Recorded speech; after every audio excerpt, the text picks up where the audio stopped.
नमस्कार।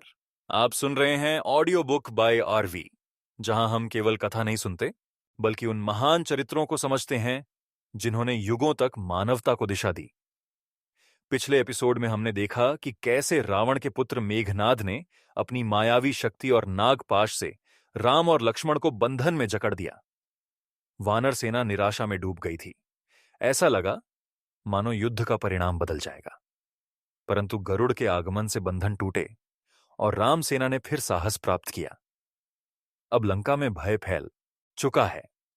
रावण समझ रहा है कि यह युद्ध उतना सरल नहीं जितना उसने सोचा था। उसकी योजनाएं एक एक करके विफल हो रही हैं। राम सेना टूटने के स्थान पर और मजबूत होकर लौट रही है। ऐसे समय में रावण को स्मरण आता है अपने सबसे विशाल, सबसे प्रचंड और सबसे भयावह भाई का, कुंभकर्ण।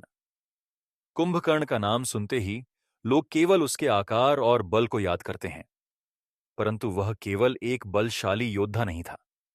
वह बुद्धिमान भी था, स्पष्ट वक्ता भी और परिस्थिति को समझने वाला भी। वह जानता था कि सीता हरण अधर्म था।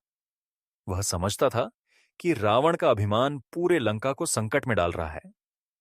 फिर भी वह अपने भाई के साथ खड़ा होने वाला था। यहीं से यह अध्याय गहरा हो जाता है। जब सत्य एक ओर हो और परिवार दूसरी ओर, तब मनुष्य क्या चुने? जब कर्तव्य और धर्म टकराए, तब कौन सा मार्ग सही है?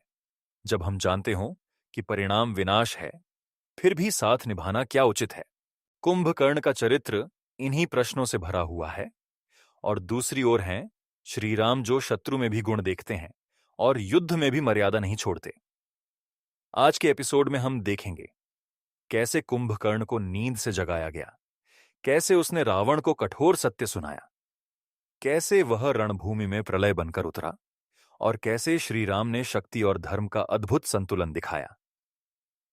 यह केवल युद्ध कथा नहीं, बल्कि यह एपिसोड लॉयल्टी, विजडम, ईगो और लीडरशिप का गहरा अध्ययन है। तो आइए आरंभ करते हैं इस श्रृंखला का 12वां अध्याय, कुंभकर्ण का जागरण, सत्य की चेतावनी और प्रलयकारी युद्ध। अध्याय 1, लंका में भय, रावण की निराशा और कुंभकर्ण को जगाने का निर्णय। लंका के स्वर्ण महलों में आज वैसा गर्व नहीं था जैसा कुछ दिन पहले तक था। राजमहल के विशाल प्रांगणों में चिंता का मौन फैल चुका था।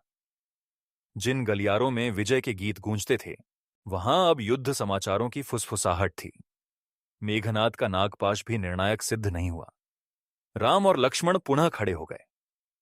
वानर सेना का मनोबल टूटने के बजाय और प्रज्वलित हो उठा। रावण अपने सिंहासन पर बैठा था, पर उसका मन स्थिर नहीं था। उसने सोचा था कि बल, माया, धन और आतंक से वह किसी भी शत्रु को झुका देगा।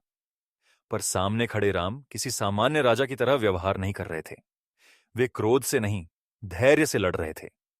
वे भय से नहीं, उद्देश्य से चल रहे थे। यही बात रावण को भीतर से विचलित कर रही थी। सभा में एक एक कर सेनानायक उपस्थित हुए। किसी ने सेना की हानि बताई, किसी ने घायल योद्धाओं की संख्या, किसी ने मनोबल की स्थिति। कुछ मंत्री चुप थे, कुछ अभी भी चापलूसी कर रहे थे। एक ने कहा, महाराज, कल निर्णायक विजय होगी। दूसरे ने कहा, वानर सेना थक चुकी है। रावण ने क्रोध से उन्हें देखा। वह जानता था कि ये शब्द सत्य नहीं, केवल भय छिपाने का प्रयास है। विभीषण अब लंका में नहीं थे। सत्य बोलने वाला व्यक्ति जा चुका था। अब सभा में वही सुनाई देता था जो रावण सुनना चाहता था। यह हर सत्ता का संकट है। जब नेता सत्य सुनना बंद कर दे, तब विनाश प्रारंभ हो जाता है। रावण ने गहरी सांस ली और कहा, अब समय आ गया है कुंभकर्ण को जगाने का। सभा में हलचल मच गई। कुंभकर्ण लंका का महान बलशाली योद्धा, विशाल शरीर, अद्भुत शक्ति और युद्ध में प्रलयकारी वेग। देवता तक उसके नाम से कांपते थे। पर ब्रह्मा के वरदान के विचित्र परिणाम स्वरूप वह लंबे समय तक निद्रा में रहता था और सीमित समय के लिए ही जागता था। उसे जगाना सरल कार्य नहीं था। रावण ने आदेश दिया कि तुरंत उसके महागृह में जाया जाए। नगाड़े बजाए जाएं, शंखनाद हो, हाथियों से द्वार हिलाए जाएं। सुगंधित पदार्थ जलाए जाएं, पर्वत जैसे भोज्य पदार्थ तैयार रखे जाएं। लंका का एक विशाल दल कुंभकर्ण के निद्रा भवन की ओर बढ़ा। उसका भवन स्वयं एक पर्वत समान था। द्वार इतने बड़े कि हाथी एक साथ प्रवेश कर सकें। भीतर अंधकार, भारी श्वास की ध्वनि और धरती हिलाती हुई खर्राटों की गर्जना सुनाई दे रही थी। कई सैनिक पहली बार वहां आए थे। वे भय और आश्चर्य से भर गए। जब कुंभकर्ण श्वास लेता तो वायु भीतर खींचती, जब छोड़ता तो जैसे तूफान निकलता। उसे जगाने के लिए पहले नगाड़े बजाए गए, कोई प्रभाव नहीं। फिर शंख बजाए गए, कोई प्रभाव नहीं। फिर हजारों सैनिकों ने गर्जना की। वह करवट तक न बदला। फिर हाथियों को आगे बढ़ाया गया। उन्होंने विशाल ढोलों और लोहे के स्तंभों से भूमि हिलाई। धीरे धीरे कुंभकर्ण के शरीर में हलचल हुई। उसने एक लंबी सांस ली। कुछ सैनिक गिर पड़े। फिर उसने करवट बदली तो मानो छोटा भूकंप आया। अंततः उसकी आंखें आधी खुलीं। भूख से भरा उसका पहला प्रश्न था, भोजन कहाँ है? तुरंत पर्वत जैसे थाल लाए गए। असंख्य फल, मांस, मदिरा, अन्न, पकवान जो कुछ संभव था सामने रख दिया गया। कुंभकर्ण खाते गए। सैनिक देखते रहे। जब उसकी भूख कुछ शांत हुई तब उसने भारी स्वर में पूछा, मुझे समय से पहले क्यों जगाया गया? यह प्रश्न केवल जिज्ञासा नहीं था, उसमें चेतावनी भी थी। रावण के दूतों ने युद्ध का समाचार दिया। राम का आगमन, वानर सेना, लंका पर आक्रमण, विभीषण का चले जाना, मेघनाद का संघर्ष सब बताया। कुंभकर्ण कुछ क्षण मौन रहा। फिर उसने पूछा, सीता को क्यों लाया गया था? दूतों ने उत्तर देने में संकोच किया। कुंभकर्ण समझ गया कि समस्या युद्ध नहीं, कारण है। वह उठा। उसके खड़े होते ही सैनिक पीछे हट गए। उसका विशाल व्यक्तित्व किसी पर्वत की भांति प्रतीत हो रहा था। उसने कहा, मुझे रावण के पास ले चलो। उधर महल में रावण प्रतीक्षा कर रहा था। उसे विश्वास था कि कुंभकर्ण जागते ही युद्ध के लिए तैयार हो जाएगा। पर वह भूल रहा था कि कुंभकर्ण केवल बल नहीं, बुद्धि भी रखता है। और कभी-कभी सत्य सबसे कठोर शब्दों में उसी से सुनाई देता है जो वास्तव में अपना हो। लंका का अगला दृश्य युद्ध से भी अधिक तीखा होने वाला था। एक भाई सिंहासन पर होगा, दूसरा सत्य के साथ उसके सामने खड़ा होगा। अध्याय 2। कुंभकर्ण का रावण को कठोर सत्य, लॉयल्टी वर्सेस धर्मा। लंका के राजमहल के विशाल द्वार खुले। भारी कदमों की ध्वनि दूर तक सुनाई देने लगी। सैनिक सावधान मुद्रा में खड़े हो गए। सेवक मार्ग छोड़कर किनारे हट गए। कुंभकर्ण महल में प्रवेश कर रहा था। उसका प्रत्येक कदम धरती को कंपित कर रहा था। उसका विशाल शरीर, प्रचंड भुजाएं और पर्वत समान कद देखकर सामान्य योद्धा भी भयभीत हो जाते। पर आज उसके चेहरे पर युद्धोन्माद नहीं, गंभीरता थी। सभा में उपस्थित सभी मंत्री, सेनापति और दरबारी उसे देखने लगे।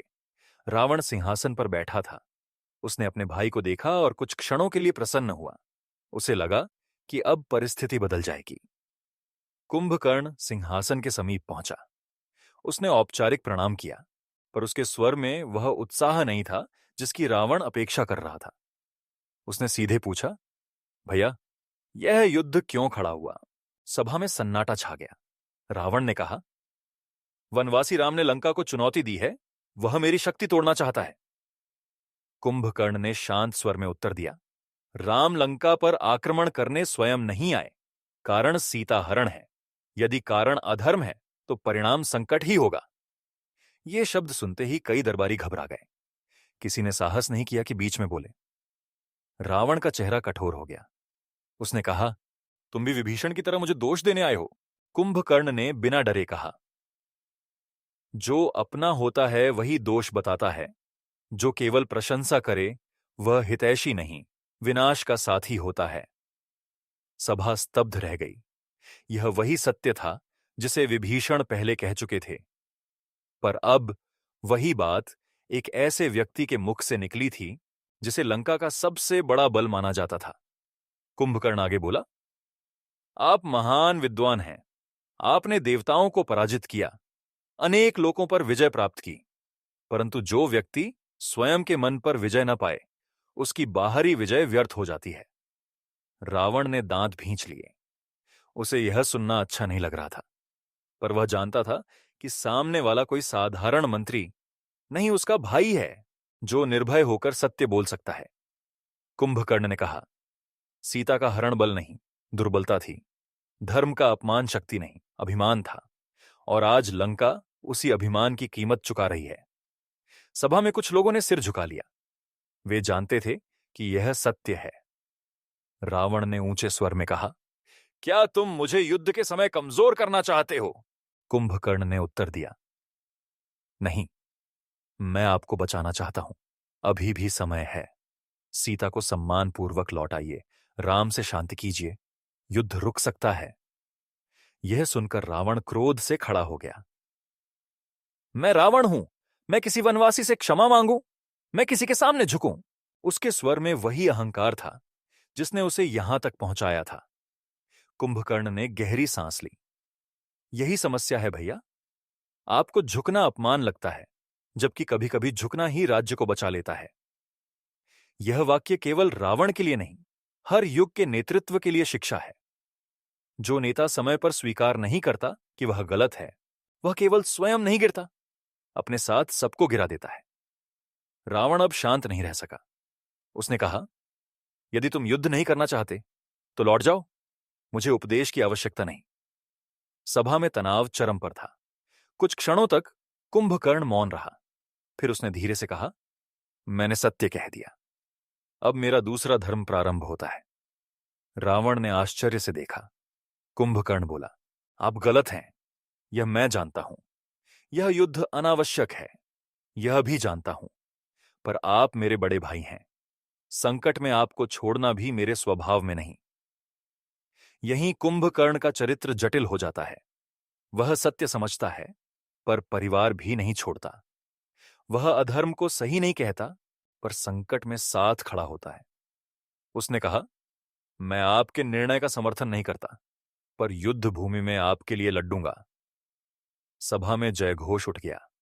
दरबारियों को केवल अंतिम वाक्य सुनाई दिया, पहले वाले नहीं।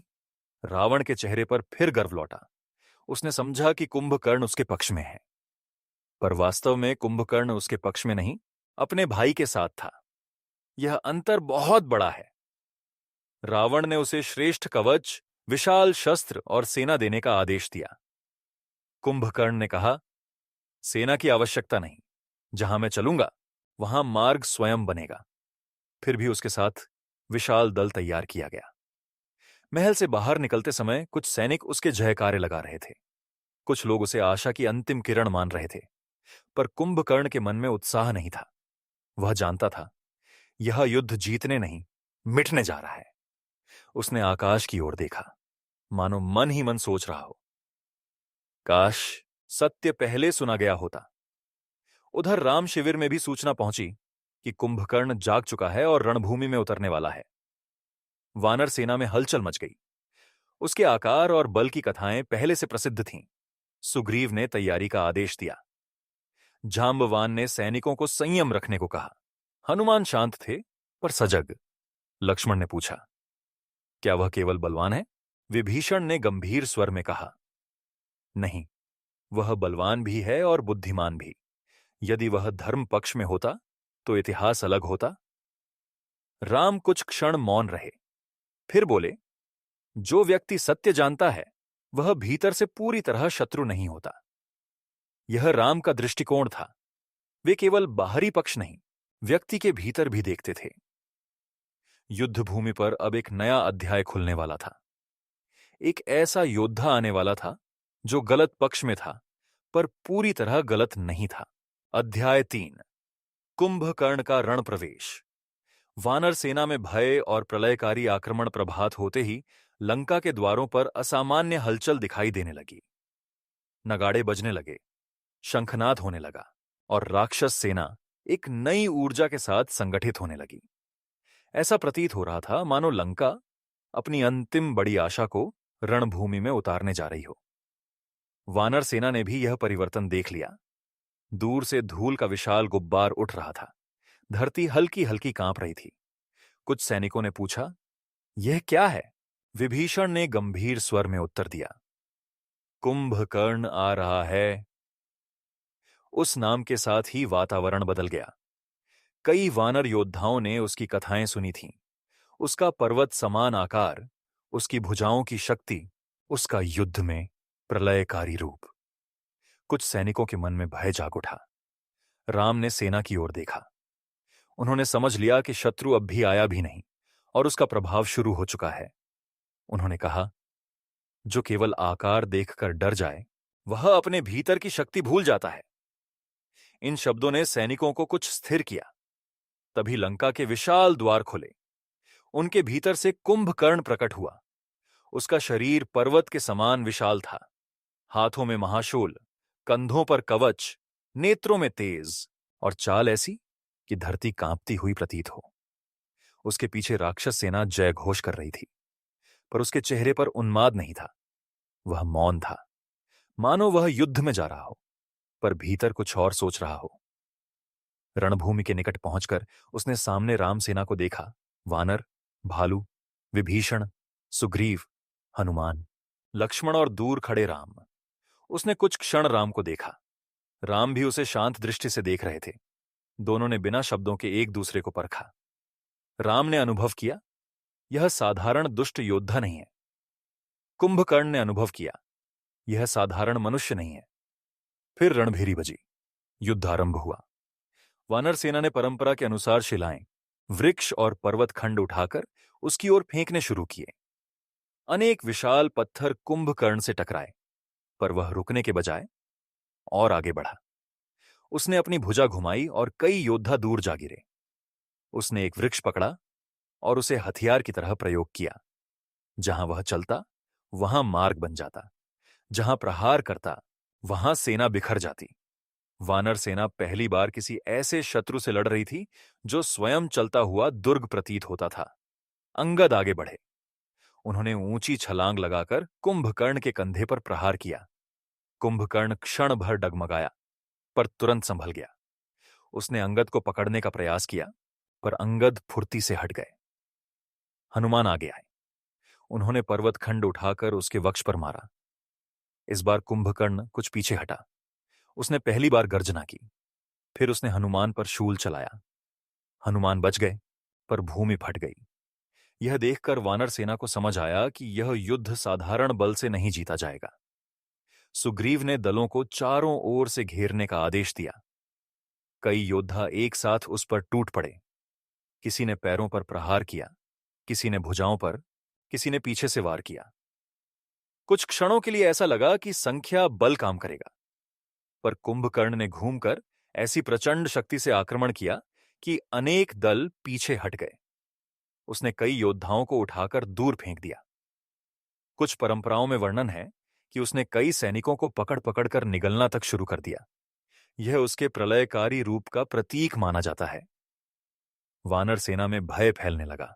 कुछ सैनिक पीछे हटे, कुछ घायल पड़े थे, कुछ पहली बार सोच रहे थे कि क्या यह योद्धा रोका जा सकता है।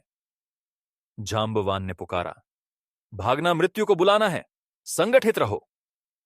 हनुमान ने सैनिकों का मनोबल बढ़ाया। उन्होंने कहा, जिसे गिराया जा सकता है उससे डरना क्यों। फिर वे पुनः कुंभकर्ण पर टूट पड़े। लक्ष्मण ने दूर से तीव्र बाण चलाए। कई बाण उसके कवच और शरीर में लगे, पर उसका वेग पूरी तरह नहीं रुका। विभीषण यह सब देख रहे थे। उनके मन में वेदना थी। सामने उनका भाई था जो गलत पक्ष में खड़ा होकर विनाश की ओर बढ़ रहा था। उन्होंने धीमे स्वर में कहा, काश यह शक्ति धर्म के लिए होती। राम ने उत्तर दिया, शक्ति जब दिशा खो दे तो वही विनाश बन जाती है। अब कुंभकर्ण सेना के मध्य तक पहुंच चुका था। यदि उसे रोका न गया तो शिविरों तक संकट पहुंच सकता था। सुग्रीव ने साहसिक निर्णय लिया। वे ऊंची छलांग लगाकर सीधे कुंभकर्ण के मुख और कंधे की ओर बढ़े। उन्होंने निकट से प्रहार किया और उसे विचलित करने का प्रयास किया। कुछ कथाओं में आता है कि सुग्रीव ने उसके कान नाक घायल किए। इसका प्रतीक यह है कि अहंकार की सेना का सबसे बड़ा बल भी आहत हो सकता है। कुंभकर्ण अब क्रोधित हो उठा। उसका प्रहार और तीव्र हो गया। धरती कांप रही थी। धूल से आकाश भर गया था। सैनिक दिशाएं भूलने लगे। राम अब तक स्थिति देख रहे थे।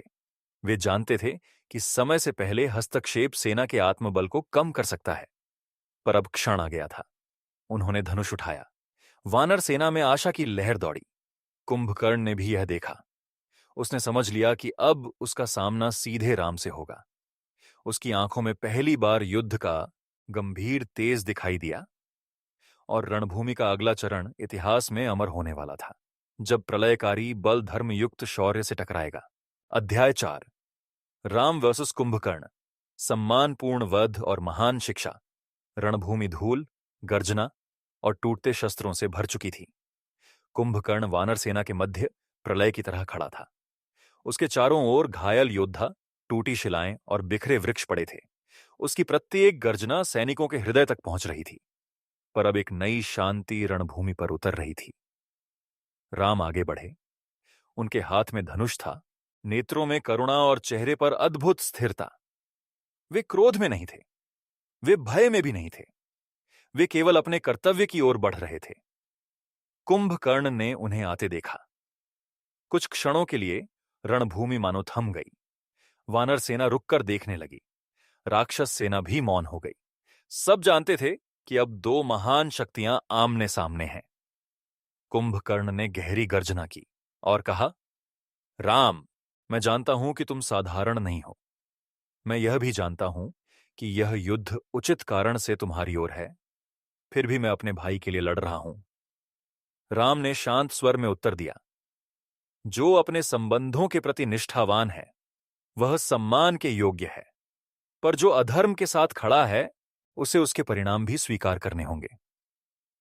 यह संवाद युद्ध से पहले दो दृष्टियों का संवाद था। एक ओर लॉयल्टी थी, दूसरी ओर धर्मा। कुंभकर्ण मुस्कुराया। उसने कहा, तो आओ, आज निर्णय रणभूमि ही करे। उसने अपना विशाल शूल उठाया और वेग से राम की ओर बढ़ा। उसका प्रत्येक कदम धरती हिला रहा था।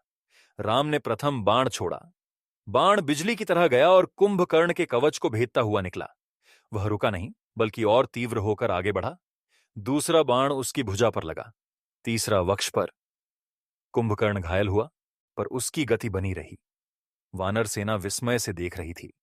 इतने बाणों के बाद भी वह आगे बढ़ रहा था। राम ने समझ लिया कि यह केवल शरीर का बल नहीं, संकल्प भी है। कुंभकर्ण ने शूल फेंका।